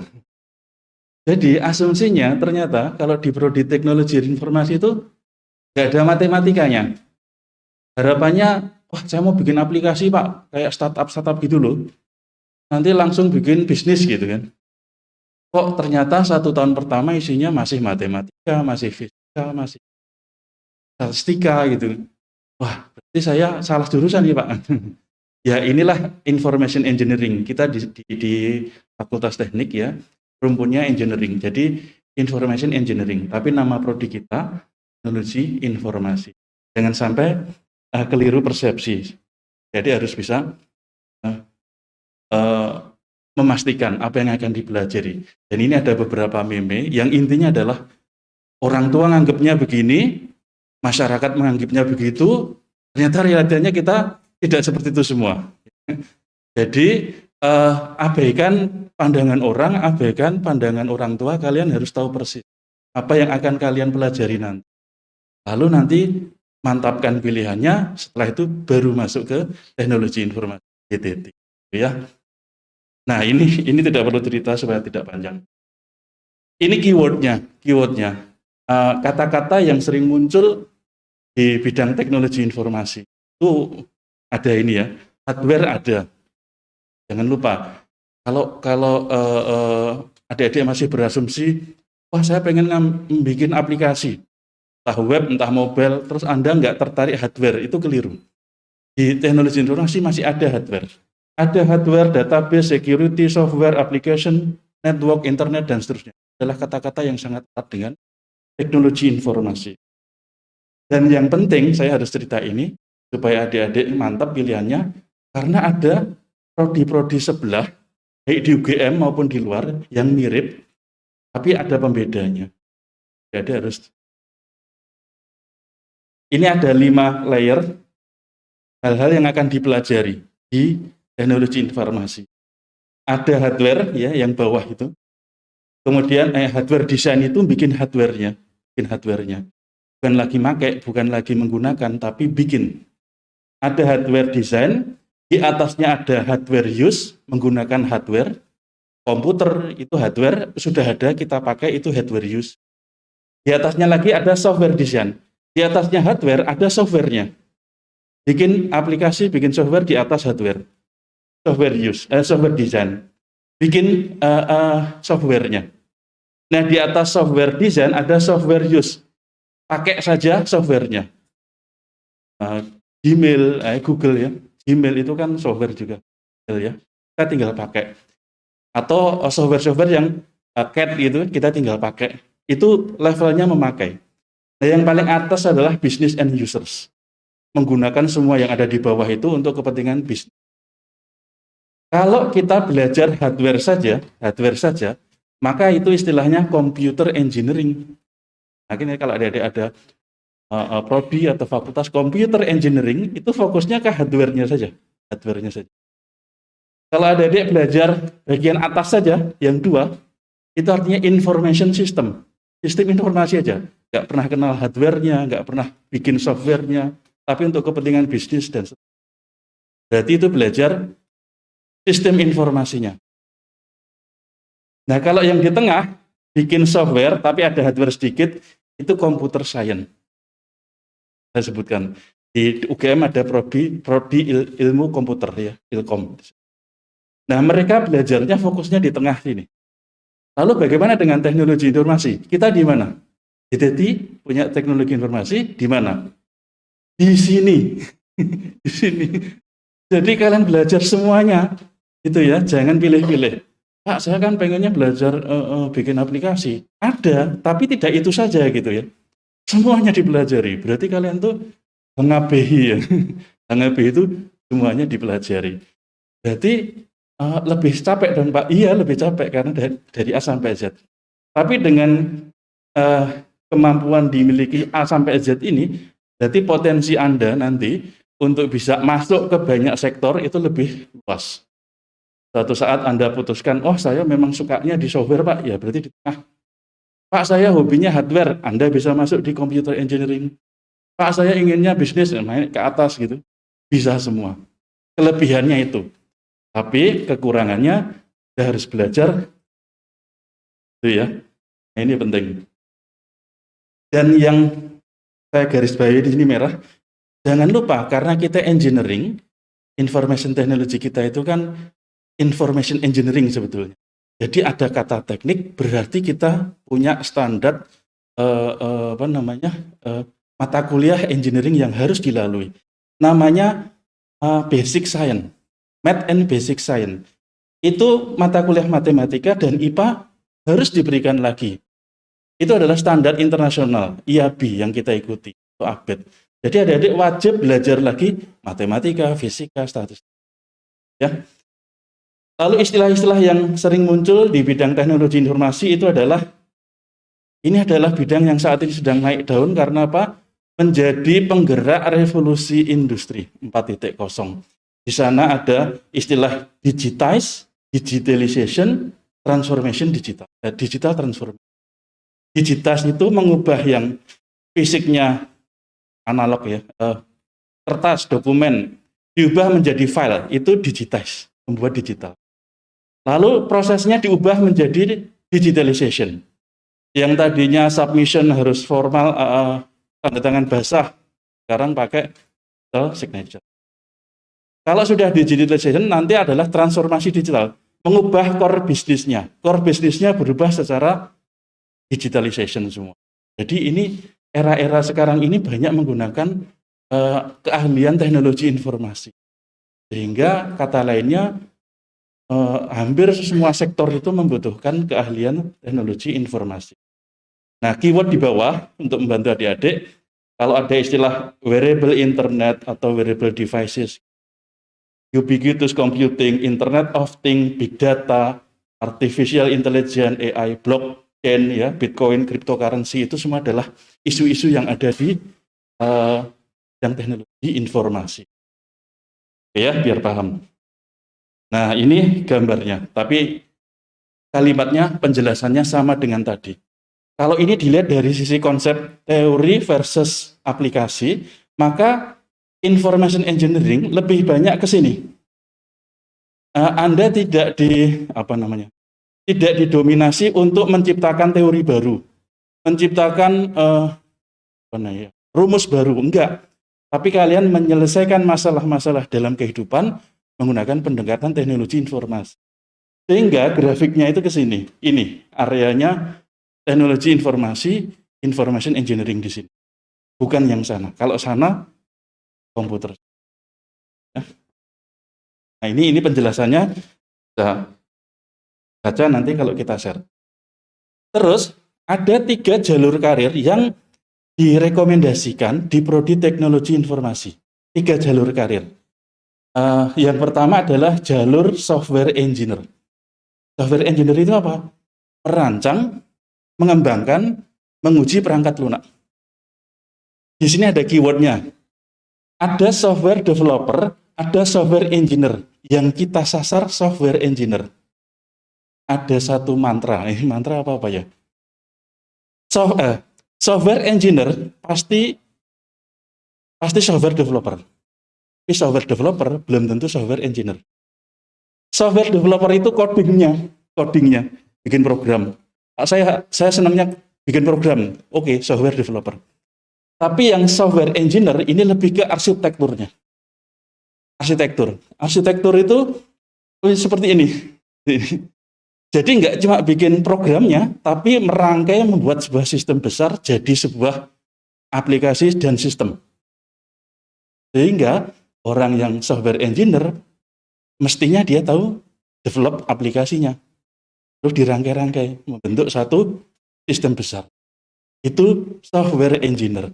Nah, kita di Prodi Teknologi Informasi mengarahkan karir ke sini. Kalaupun karir ini disasar, yang ini hampir pasti dapat. Jadi tidak semata-mata level software developer, tapi software engineer. Paham ya? Nah, karir paling tinggi biasanya, karir paling tinggi yang masih menggunakan kompetensinya, itu adalah CTO, Chief Technological Officer. CTO itu jabatan tertinggi yang masih menggunakan kompetensi teknologi informasi. Kalau jabatan tertinggi yang tidak pakai kompetensi ini ya bisa CEO-nya, bahkan bisa presiden pun bisa. Tapi kan tidak harus kompetensinya lulusan teknologi. Sehingga alurnya seperti itu. Gambarannya begini. Ya, paham. Jalur karir pertama yang direkomendasikan adalah software engineer. Kita lulus dari sini, boleh memilih salah satu dari 3 jalur karir yang kita sediakan. Jalur karir yang kedua, data engineer. Semuanya pakai engineer, bukan data scientist ya, nanti ada bedanya. Data engineer itu merancang, menguji arsitektur sistem komputer terkait database dan data berskala besar. Di keywordnya data acquisition, mendapatkan data mining, nambang data itu mendapatkan data dari sumber yang mungkin bermacam-macam begitu. Data cleaning, data yang kita tambang itu belum tentu bersih ya, banyak noise gitu, atau banyak sesuatu yang nggak valid, harus kita proses, pre-processing supaya valid, sehingga nanti bisa diproses berikutnya. Data cleaning, data warehouse, gudang, data yang banyak. Sekarang kan eranya big data, data dari mana-mana ya, IoT, mobile app kita itu mengambil data banyak sekali, lalu kita kirim di cloud, karena ditumpuk ya dalam sebuah gudang data, data warehouse dan big data. Nah, karir kedua yang kita rekomendasikan adalah data engineer. Supaya nanti tidak bingung, nanti ada pembedanya ya. Pembedanya. Saya lanjut dulu. Nah, karir yang ketiga kita merekomendasikan jalur network and security engineer. Merancang infrastruktur komputer, jaringan komputer beserta sistem keamanannya. Keywordnya IT infrastructure. Lalu network and security, cloud computing, virtualization, data center, dan seterusnya. Jadi kita itu merancang arsitektur komputer yang lintas ya banyak host gitu ya. Biasanya server itu nggak cuma satu, ada di banyak tempat. Bagaimana dihubung-hubungkan? Kalau kalian tahu perusahaan-perusahaan besar, Tokopedia, Gojek itu kan punya cloud. Lalu cloud-nya itu tidak hanya di satu data center, dia bisa banyak data center, dan itu bisa berkomunikasi. Nah, yang merancang arsitekturnya itu adalah network engineer. Nah, network engineer nanti berkaitan dengan security engineer. Karena kalau kita sudah pakai komputer secara remote, pasti ada komunikasi yang lewat jalur publik, dan itu rawan keamanannya. Terhadap dimanipulasi. Nah, maka penting sisi security-nya. Jadi muncul security engineer, orang yang menjadi security-nya, polisi di dunia maya. Ini juga tren. Data-data yang sangat penting pasti memerlukan tingkat security yang tinggi, jadi perlu skill, kompetensi yang tinggi. Nah, ini 3 jalur karir atau peluang kerja yang kita rekomendasikan dari lulusan Prodi Teknologi Informasi. Kalau kita gambarkan supaya lebih jadi dipahami, software engineer itu tugasnya bikin software, aplikasi-aplikasi baik web, mobile yang tujuannya menjalankan program. Software engineer tadi bukan hanya software developer, tapi software engineer. Dia bisa merancang arsitektur softwarenya. Software engineer menghasilkan data. Datanya diambil oleh orang data engineer. Dia bisa melakukan pre-processing dan seterusnya. Data engineer itu berarti dia tahu hardware-nya. Kalau data scientist beda. Nanti di sana ya akan muncul ya. Nah, setelah ada software engineer, ada data engineer, mereka bekerja menggunakan sistem komputer, ya kan?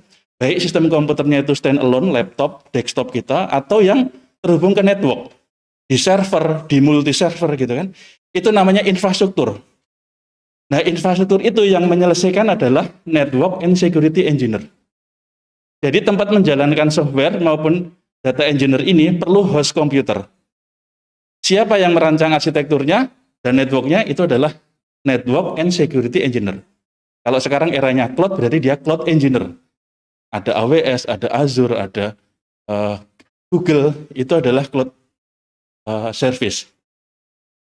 Itu karir yang 3 yang kita tawarkan di Prodi Teknologi Informasi. Nah, di sini ada satu peluang karir yang tidak masuk, dan itulah areanya teman-teman kita di MIPA. Ilmu komputer. Dia adalah data scientist. Mengolah data. Siapa yang mendapatkan data pertama? Data engineer. Dia harus tahu hardware-nya. Data scientist menerima data jadi, mengolah, bikin model, machine learning, dan seterusnya. Loh Pak, apakah data engineer nggak boleh tahu sini? Boleh. Justru inilah kelebihannya. Data engineer lebih mudah untuk jadi data scientist. Tapi seorang data scientist sulit untuk menjadi data engineer. Paham? Ini pembedanya. Kalau kalian belajar di sini menjadi lebih sulit. Karena hardware. Harus tahu low levelnya. Tapi kalau Anda belajar di sini, nggak perlu tahu low levelnya. Bagaimana data diperoleh nggak perlu tahu. tapi Anda menguasai algoritma. Nah, orang data engineer mudah untuk beralih ke data scientist, tapi data scientist enggak mudah untuk menjadi data engineer. Itu pembedanya. Nah, ini ceritanya sama. Data engineer di sebelah sini coding, ngerti hardware. Data scientist di sini statistik, ngolah algoritma. Setelah data diolah dapat statistik, ada yang namanya bisnis analis atau data analis. Dia yang merancang visi perusahaan. Oh, datanya begini, trennya begini, berarti besok bisnisnya ini. Ini orang ekonomi, ini orang MIPA, ini orang teknik. Bagaimana kita berkorelasi? Kita bisa beralih ke data scientist. Tapi ini sulit untuk jadi data engineer. Gitu ya. Oke, selesai. Itu yang penting menurut saya untuk di-sharingkan ke adik-adik semua. Yang lain sama, prodi kita alhamdulillah sudah terakreditasi internasional, APET IAB dan nasional unggul. Grade paling tinggi ya. Lalu kurikulum bagaimana? Sama seperti Pak Imam tadi, boleh akses website kami dan di sana ada detailnya. Yang penting adalah prodi teknologi informasi agak bawah ya. Kemudian yang paling penting adalah ini. Karena masih bidang engineering, maka jangan kaget kalau 31 SKS-nya isinya masih matematika, fisika, statistik. Kalau kalian menganggap teknologi informasi nggak ada matematika, berarti belum tepat. Siap kecewa. Wah, susah ya Pak ya? Ya, itulah engineering. Maka dimantapkan pilihannya, inovasi yang fundamental, yang hebat itu selalu dimulai dari basic yang baik. Jadi inilah tugas kami memastikan adik mahasiswa menguasai betul fundamentalnya, sehingga inovasi akan tercipta dengan matang. Kalau maunya inovasi nggak pernah belajar basicnya, maka inovasinya inovasi yang tidak fundamental. Yang hanya ngekor. Baik, saya kira itu saja ya adik-adik. Terakhir, kemarin ada yang menanyakan, Pak, berapa sih daya tampungnya prodi TI, TE, TB?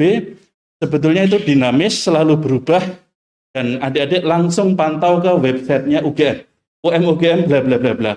Di sana ditampilkan daya tampung saat ini dan yang akan datang kalau mau daftar. Nah, untuk gambaran ini yang tahun ini, 2022. Jumlah prodi teknik biomedis 60, teknologi informasi 110, teknik elektro 110. Tapi ini tahun ini ya, tahun depan bisa berubah. Silakan dipantau.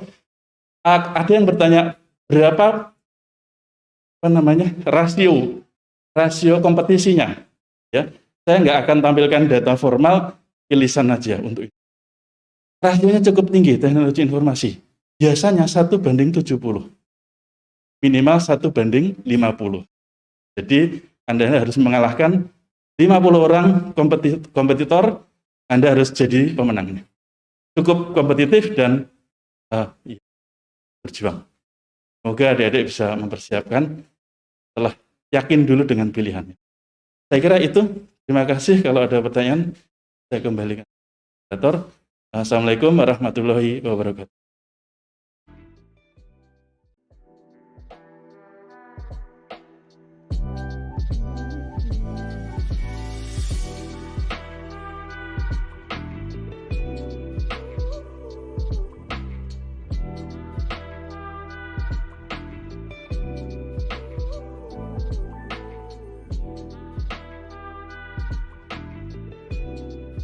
Selamat siang semua.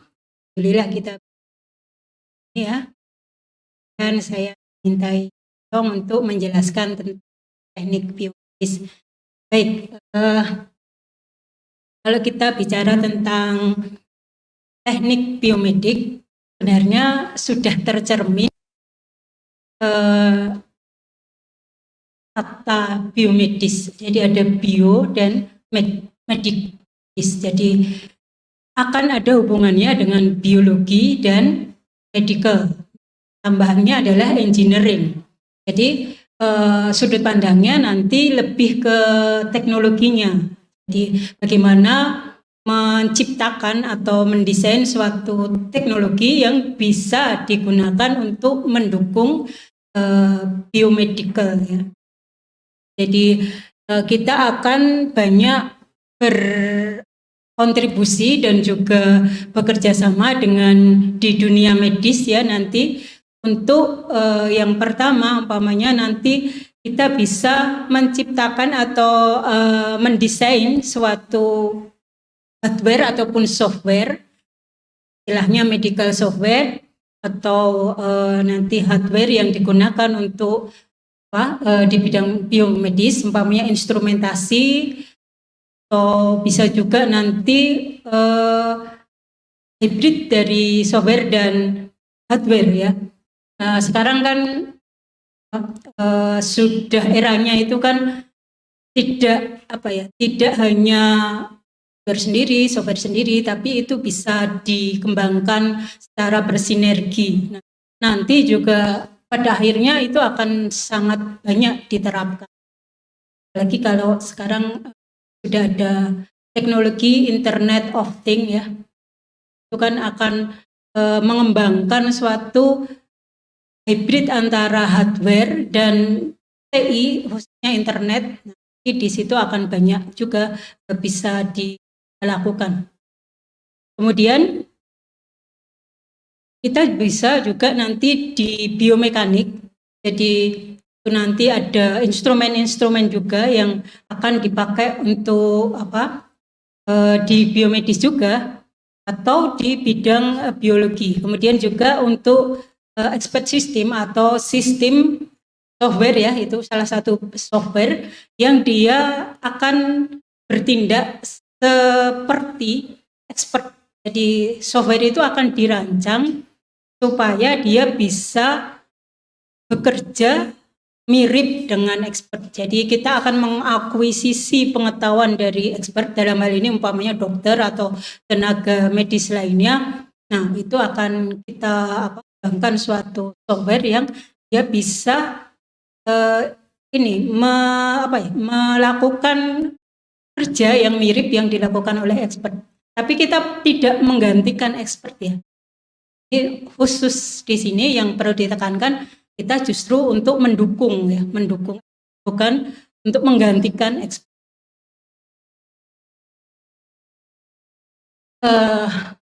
Sejarah biomedical engineering khususnya di DTT sebenarnya dulu itu belum ada, tapi sudah banyak penelitian yang dilakukan yang berkaitan dengan biomedical engineering.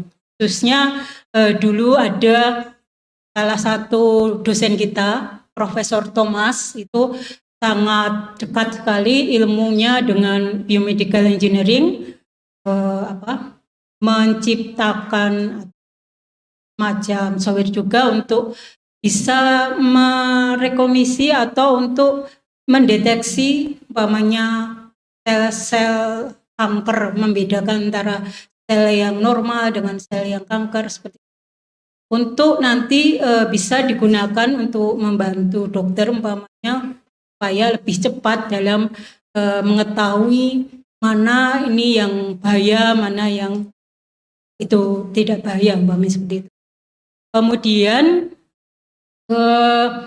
ilmu ini berkembang dan dengan banyaknya sektor medis ya yang dibutuhkan, karena kita tahu juga makin kesini makin banyak penyakit ya, sehingga itu sangat membutuhkan ahli medis yang terampil dan juga bisa bekerja lebih cepat ya, karena ya kalau kita membicarakan tentang medis penyakit umpamanya itu kan kayak berburu dengan waktu ya. Nah, ini kita juga akan kita diberi amanah gitu ya, diberi amanah untuk DTT ini untuk mendirikan teknik biomedis, sehingga akhirnya nanti kita akan membentuk teknik biomedis di tahun 2019. Jadi kalau ditanya apakah sudah ada yang lulus, belum ya, karena masih ini mulainya masih lumayan baru ya. Jadi ini mungkin 2 semester lagi mungkin sudah ada yang lulus seperti itu. Ya, semoga lancar semua. Kemudian profil dari teknik biomedis di DTT, ya kita ini prodi yang paling muda ya. Jadi kan pertamanya teknik elektro, kemudian teknologi informasi, baru tadi di tahun 2019 dibentuk teknik biomedis. Jadi kita paling muda. Nah, kalau untuk dosen-dosen yang mengajar di teknik biomedis itu ya merupakan bagian juga karena kita kan satu departemen ya. Jadi banyak dosen yang sebenarnya di DTT, tapi ini yang bisa dipercaya ada Bu Indah Susianti, ada Pak Hanung, kemudian juga Pak Prodi, Pak Gi, kemudian ada Bu Erna ya, dan saya. Nah ini kebetulan Pak interest dan penelitiannya itu dekat dengan biomedis, sehingga kita diminta untuk mengajar juga di biomedis. Nah kalau kita lihat biomedis itu kalau dibandingkan dengan TE tadi, teknik elektro dan teknologi informasi, itu cenderungnya nanti lebih kompleks. Karena apa? Tadi tercermin dari biomedisnya. Jadi kita tetap nanti harus belajar biologi ya. Kemudian juga kimia dasar, fisika tetap. Kemudian juga nanti karena di medical itu kan sangat erat hubungannya dengan anatomi, fisiologi. Nah, itu kita juga belajar tentang itu. Itu biasanya kita bekerja sama dengan Fakultas Kedokteran oleh dosen-dosen dari Fakultas Kedokteran khusus untuk ilmu-ilmu memang yang itu berhubungan dengan medis. Jadi kalau kita lihat memang nanti lebih kompleks. Di kurikulumnya nanti juga seperti itu. Ada mata kuliah kimia dasar, biologi, anatomi dan fisiologi, kemudian juga ilmu-ilmu yang banyak berhubungan dengan TE dan TI. Jadi lebih apa ya, variatif dan kompleks. Nah, kalau kita lihat di sebelah sini, biomedik itu akan sangat erat hubungannya dengan medical dan biological analisis, kemudian sensor-sensor, ini kan berarti sebenarnya dekat juga dengan teknik elektro ya, dimana mengembangkan sensor-sensor yang bisa untuk mengukur ya, mungkin yang ada hubungannya dengan kondisi kesehatan atau gejala-gejala gitu ya. Nah ini kita sebut sebagai biosensor. Kemudian juga tadi sangat erat hubungannya dengan kedokteran, di mana kedokteran itu kan hubungannya nanti di klinikal itu juga erat, sehingga kalau kita lihat jadi banyak sekali yang nanti berhubungan dengan teknik biomedis. Apalagi kalau kita pandang dari TI-nya, di sisi TI itu biomedis juga diharapkan bisa mengembangkan software-software yang bisa untuk digunakan di medik ya, medik. Jadi kalau hardware itu juga kita buat instrumen elektronis, instrumen biomedis. Nah, kalau di software ini nanti akan diharapkan itu software yang sifatnya itu cerdas, sehingga kalau kita membicarakan tentang cerdas itu nanti erat hubungannya dengan artificial intelligence, kemudian juga machine learning dan lain-lain.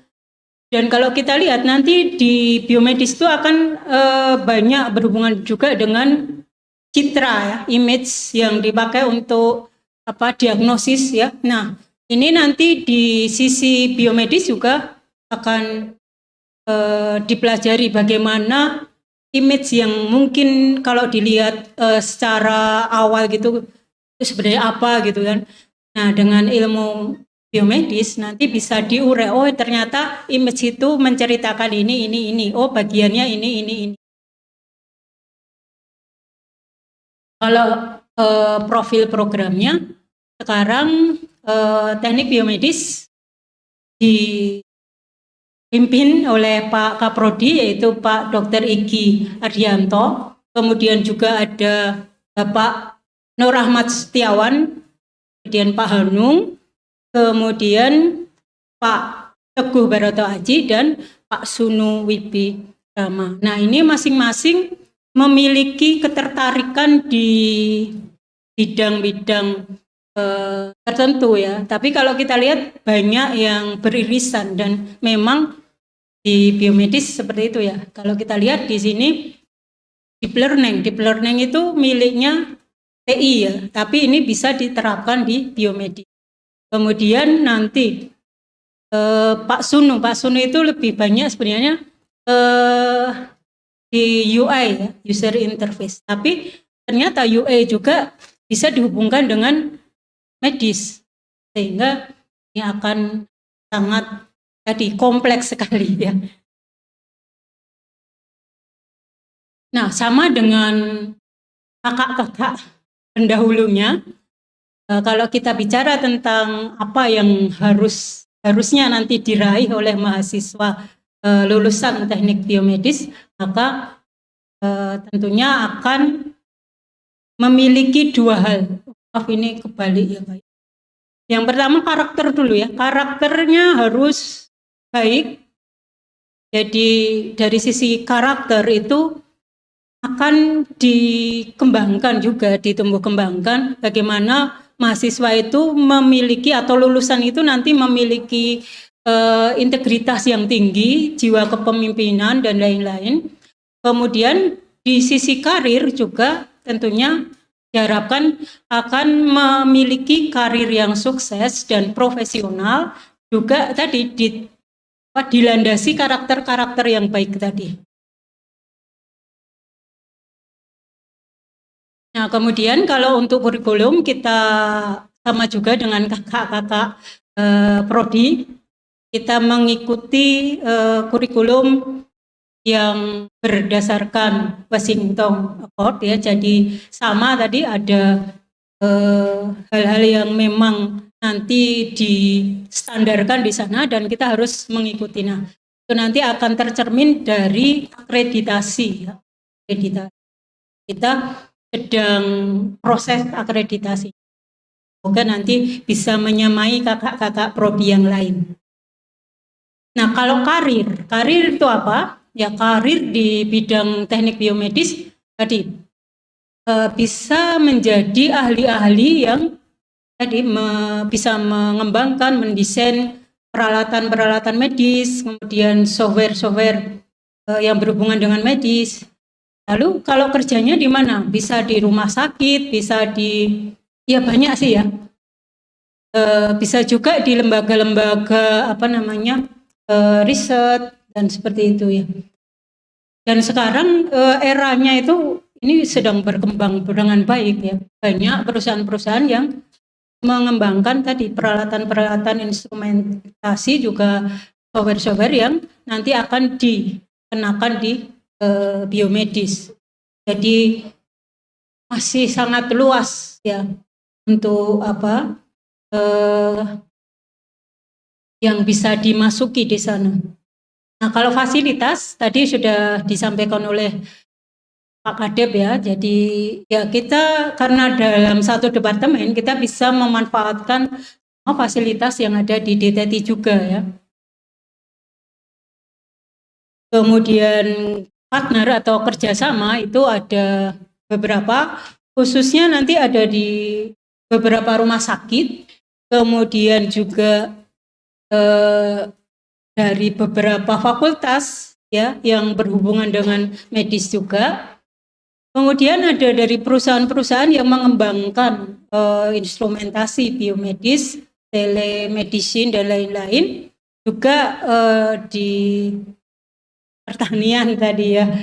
Itu. Nah, kalau kita ingin lebih jelas area dari teknik biomedis itu seperti apa?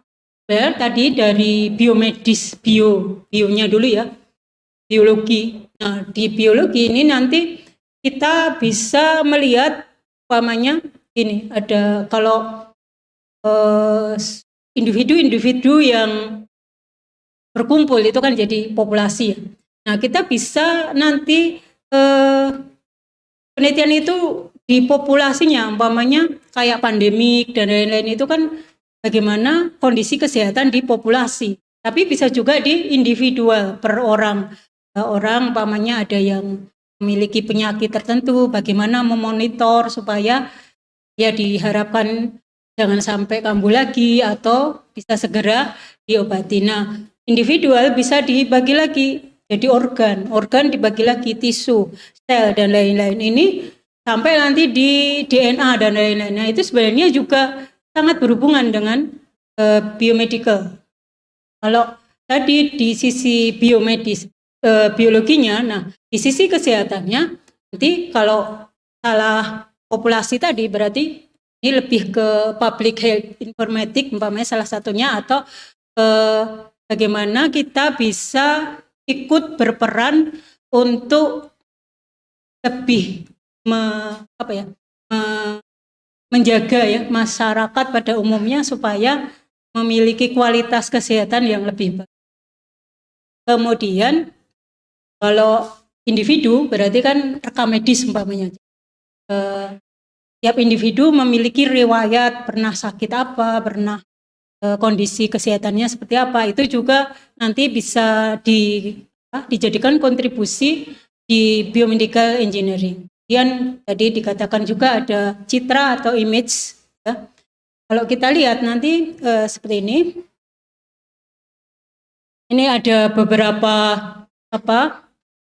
pemeriksaan ya kalau di dunia medis, baik itu fisik, secara fisik. Nah, kalau umpamanya secara fisik kita bisa nanti belajar mendesain, mengembangkan peralatan-peralatan yang bisa dipakai untuk mengukur tadi ya, atau sensor-sensor umpamanya. Kemudian termasuk umpamanya untuk sensor mengetahui otak itu ternyata bisa ditangkap gelombang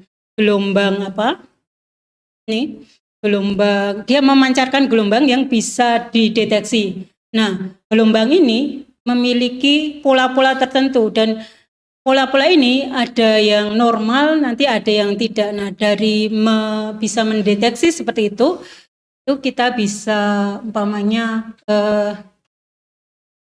mendesain suatu peralatan yang bisa dipakai untuk membuat sensor, kemudian juga untuk mendeteksi sinyal-sinyal yang dihasilkan oleh sensor itu. Kemudian masih banyak medical peralatan medis ya, dan hasilnya, produknya. Nah, jadi kalau biomedical itu bisa di peralatannya, instrumentasinya, bisa juga bagaimana kita mengolah sinyal-sinyal atau data-data yang dihasilkan oleh peralatan medis.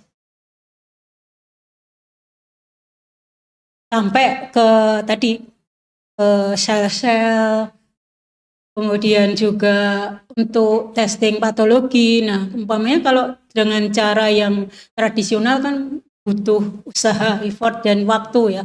Nah, dengan memanfaatkan bidang di biomedis itu bisa mempercepat nanti mendapatkan hasil dari testing tadi. Gambarannya seperti itu ya. Kemudian dulu itu banyak ya, lumayan ada beberapa yang mungkin salah paham, dikiranya teknik biomedis itu juga dokter gitu ya.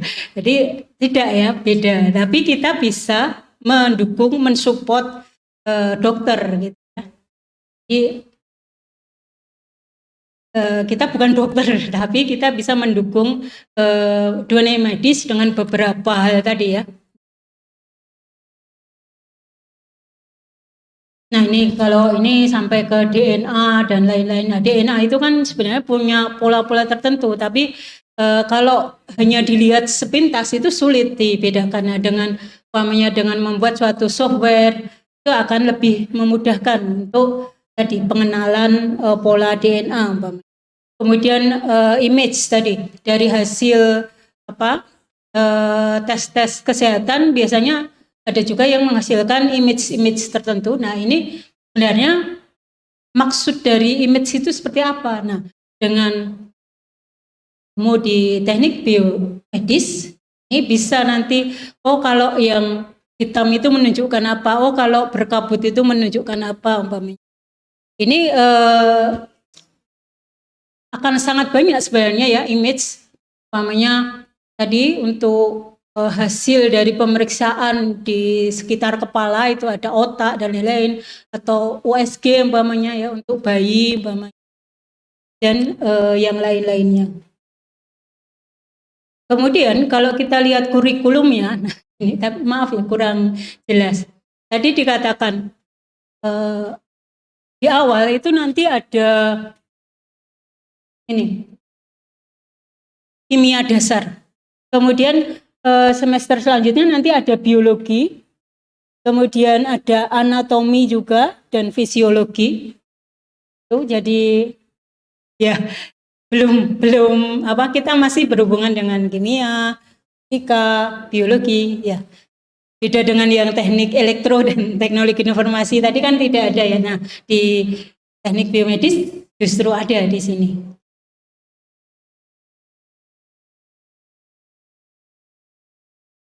Nah, beberapa aktivitas juga penelitian itu sudah dipublikasikan, dan kita juga punya suatu seminar internasional yaitu iBiomed ya, yang rutin dilakukan tiap tahun.